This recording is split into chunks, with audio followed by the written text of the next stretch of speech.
xamante ne nii askan bi vraiment dañu plébiscité le président de la République Bassirou Diomaye Faye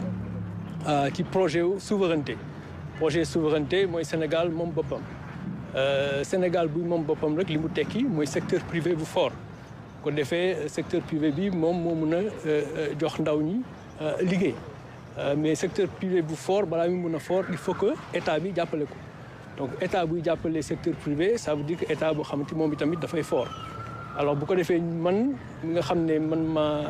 jiitee koom-koom ak coopération ak plan ak suma collègue bu finance dañuy liggéey ensemble fexe état bi fort bu ko defee mu mun a jàppale suñu secteur privé wutal xale yi liggéey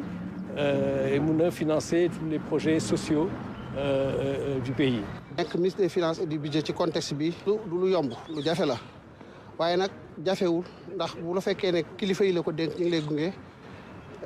di la jàppale ci liggéeyin bi mën nañ ci am ay résultats yu am solo yi nga xam ne moom la Sénégalais yi di xaar résultats yooyu ci ñaari fànn lay jógee mooy ne ñun ñoo yor koom-koom bi ci wàllu koppar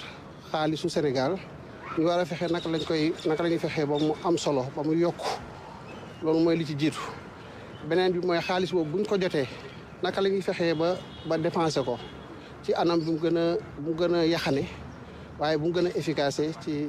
pour permettre ñu atteindre objectif yi nga xam ne moom lañ fixé. mëbët bi nag kaaraange askan wi am ci solo lool ba tax ci wàllu woowu jëwriñ bi yore wàllu biir réew mi indi na ci ay leeral. li gën a am solo ci yéene bi ñuy yéene ci kaaraange réew mi mooy gën a jege askan wi gën a waxtaan ak ñoom gën a indi waxtaan ci diggante askan wi ak police diggante askan wi ak administration ba nga xam ne seen diggante dina gën a ratax parce que temps yi passé diggante bi xawoon na ñagas ci loolu la ñuy gën a tabax ci loolu la ñuy gën a taxaw ci loolu la ñuy gën a góorgóorlu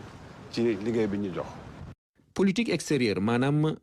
taxawaayu Sénégal ci bitim réew am ci pàcc bu rëy ministre bi yor wàll wi indi ci tamit gis-gisu président Bassirou Diomaye Faye. sant yàlla nag dolli ko ci liñ ko santoon julli ci yonent bi sallallahu alayhi wa sallam ngir